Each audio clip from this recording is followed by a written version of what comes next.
Bonjour tout le monde, ravi de retrouver encore une fois dans le cadre de cette leçon de vocabulaire. Je vais vous expliquer les mots composés. Alors, qu'est-ce qu'un mot composé?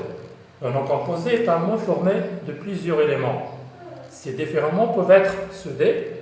Par exemple, un bonhomme. Alors, on a ici un mot composé par deux mots. Bon, homme.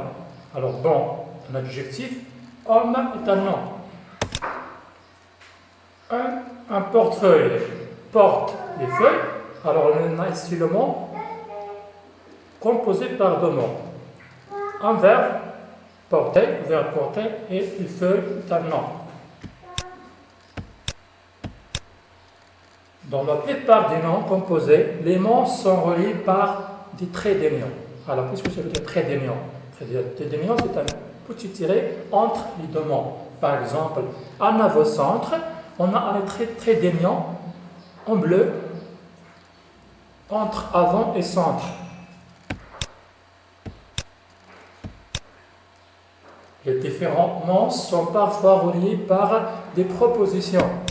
Par exemple, un passage à niveau, une pomme de terre. Alors on a ici des mots composés par des propositions. On a déjà vu des propositions comme à, de.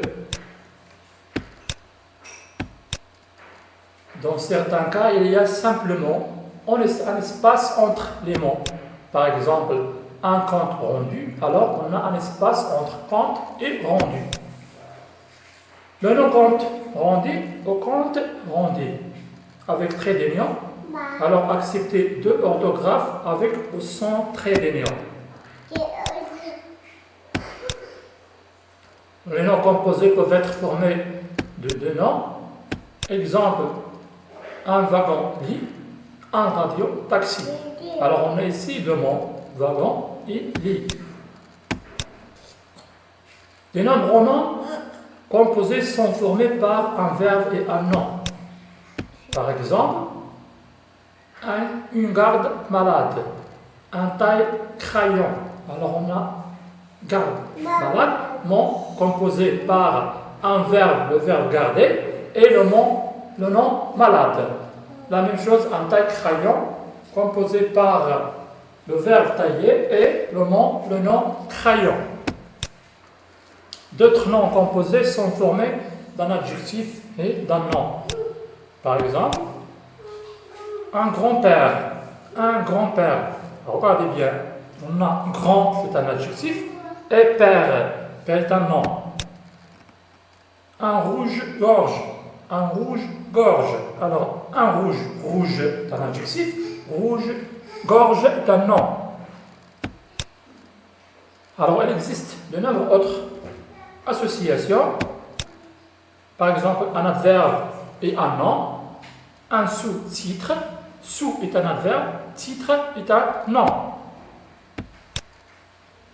Une proposition et un nom, par exemple, un en cas. Alors, en est une préposition, cas est un nom.